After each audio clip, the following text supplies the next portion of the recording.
ఈ వీడియో చేయడానికి మాకు కలిగిన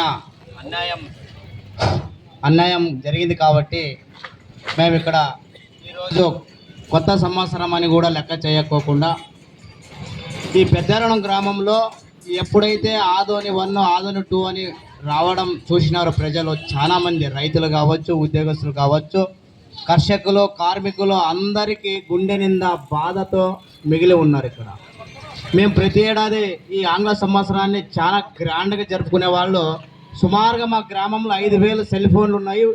చాలా అంటే చాలా 1% కూడా విష్ చేసిన ఘనత లేదు. ఎందుకంటే బాధ అలా ఉంది మనకి.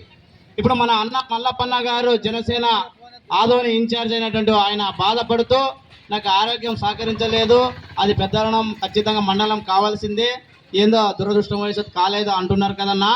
మల్లప్పన్న మేము మీకు ఒక అవకాశం ఇస్తున్నాము. మీరు ఏమన్నా మీ జనసేన అధినేత Pawan Kalyan sir deputy CM మాకు యాక్సెస్ కల్పిస్తే మా పెద్దారివనం సాధన కమిటీ సభ్యులు వచ్చి పవన్ సార్కి మేము కాళ్ళ కన్నా పడి మా మండలాన్ని సాధించుకోవడానికి మేము సిద్ధంగా ఉన్నామన్నా. నువ్వు ఓన్లీ మీడియాకి మాత్రమే చెప్పి మమ్మల్ని ఇది ఇబ్బంది పెట్టద్దన్నా. మీకు ఇప్పుడే చెప్తున్నాము, అప్పుడు కూడా చెప్పినాము. మన deputy CM Pawan Kalyan sir నీతిగా నిజాయితీగా రాజకీయం చేస్తున్నాడు కాబట్టి మేము కూడా పార్టీని పక్కన పెట్టి మీరు ఉన్నారంటే మేము కూడా వస్తాం. మేమందరం మండలం కాదనే, మాకి మండలం కావాలా. ఈ కూటమి ప్రభుత్వంలో మండలం ఇచ్చి కొంతమంది లాక్కున్నారు. లాక్కునింది ఎవరంటే మన ఆదోనిలో ఉన్నటువంటి నాయకులు మాత్రమే, వేరే వాళ్ళు ఎవరు కాదు. మన ముఖ్యమంత్రి గారు మంచివారే, ఆయన ఇచ్చినాడు.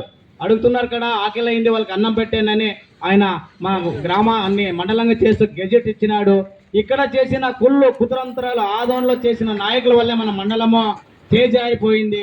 మీరు దయచేసి మేము గ్రామం మొత్తం అడుగుతున్నామన్నా, మీరు చేస్తే ఖచ్చితంగా మీ వెంట మేము నడుస్తాము.